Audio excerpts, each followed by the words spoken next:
Welcome to Part 2 of the OLA Staff Training Roundtables Training the Trainers session.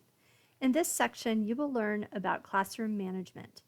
Oftentimes, when people are not experienced trainers, they are hesitant to step into the classroom because they don't know how to manage all the different behaviors that can surface during the class. It can be especially hard when the students are your own coworkers whom you don't want to offend.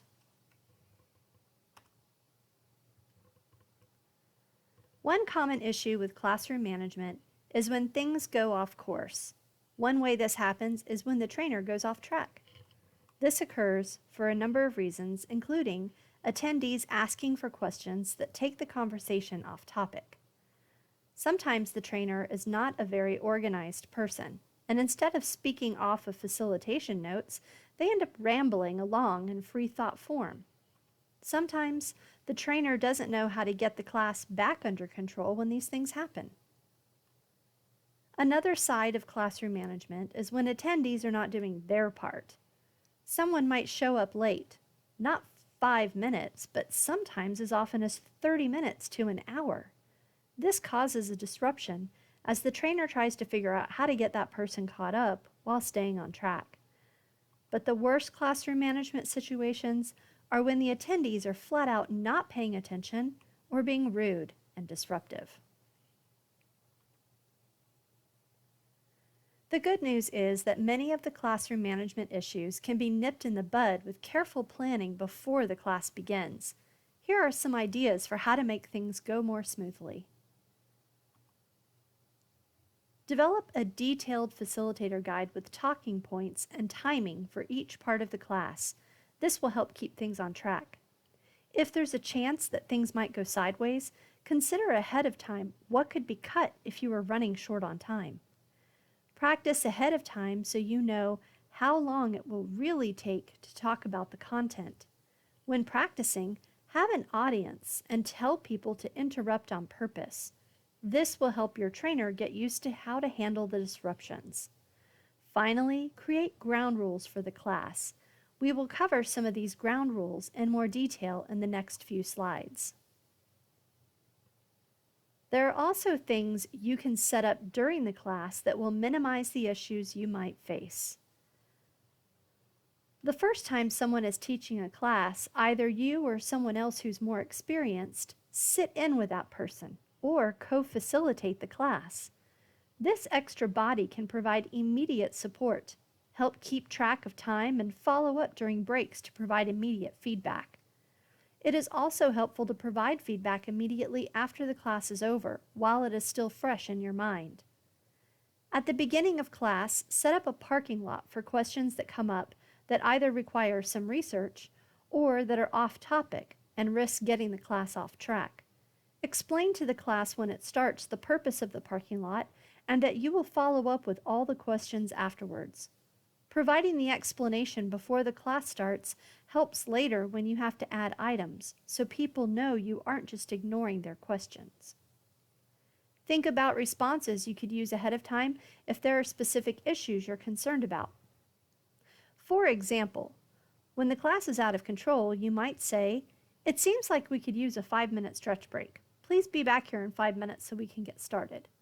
Or, when people keep asking irrelevant questions, you could say, "These are great questions. Thanks for bringing them up. I'm not going to be able to cover that information today, so let's add it to our parking lot." Disruptive behaviors can be any trainer's worst nightmare.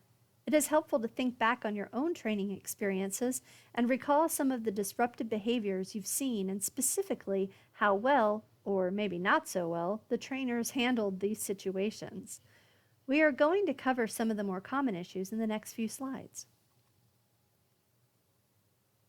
The most common types of disruptors we see include the conversation dominator, the argumentative participant, and the person who just doesn't engage with the class. Our first focus will be on the conversation dominator.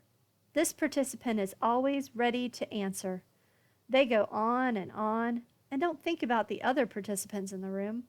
Sometimes this person is also focused on the irrelevant details. Here are some tips for handling the conversation dominator.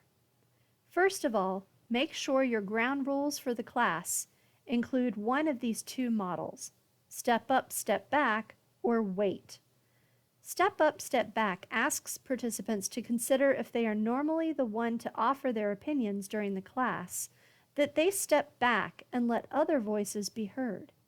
On the flip side, if participants are not normally ones to speak up, let them know that you encourage active participation from everyone and would like to hear from as many different voices as possible. WAIT is an acronym for Why Am I Talking? Or Why Aren't I Talking?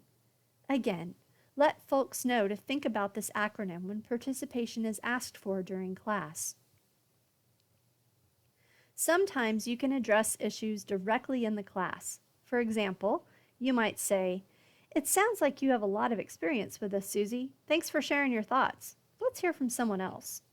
Or you could say something like, "Oh, that's a really interesting perspective.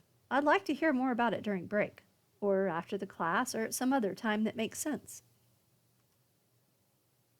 Sometimes your participant is behaving this way because they need recognition. For the staff member who already knows it all, ask them if they'd be willing to help out others during the hands-on exercise. This is a great way to involve your students. For the participants who keep asking questions, try this. "I think I could spend the rest of the day tackling all these what-if questions. However, we only have until 12. Do me a favor and write down your questions, and I'll collect them after class to follow up." Okay, on to the next disruptor, our argumentative participant. This person disagrees with you frequently. They feel they know more than you do about the topic, or they don't understand why they need to be at this training at all. So how do we handle the arguing attendee? Here's a few ideas. Back to our ground rules at the beginning of class, add "be respectful" to the list. You might also consider having the class define what respect means so you can revisit it later if you need to. Make sure you cover the objectives of the class before you start. This will help folks better understand what they will learn and why they're even here. For the person who is constantly arguing, you might say, "It sounds like you have a lot of experience with this, Susie. Let's talk after class about some of these differences you're pointing out."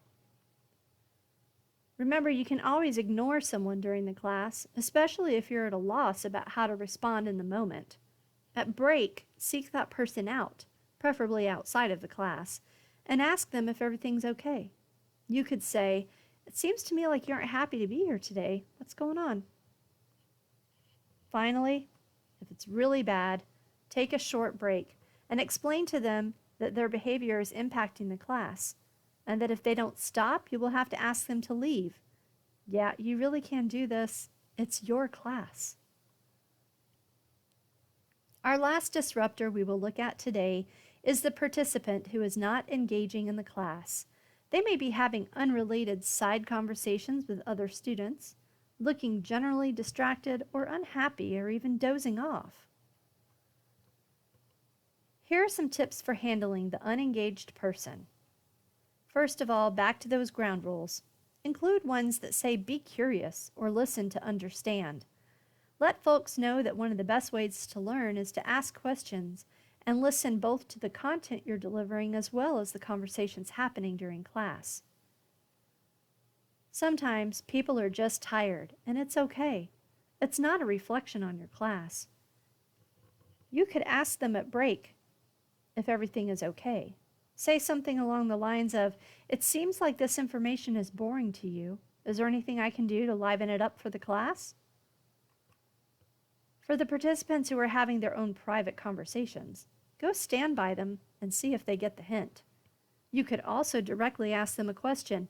"Sam and Jenna, was there something I could help you with?" Finally, build out your class structure so that you have no more than 20 minutes of talking head time. Add lots of activities and engage different learning styles. Ask questions. Build in small group or pair share work. If you add a lot of variety into the class, you will have a much higher level of engagement. I hope this information was helpful for you as you learn how to manage your classroom. Thank you for tuning in to this section of OLA's Staff Training Roundtables, Training the Trainers.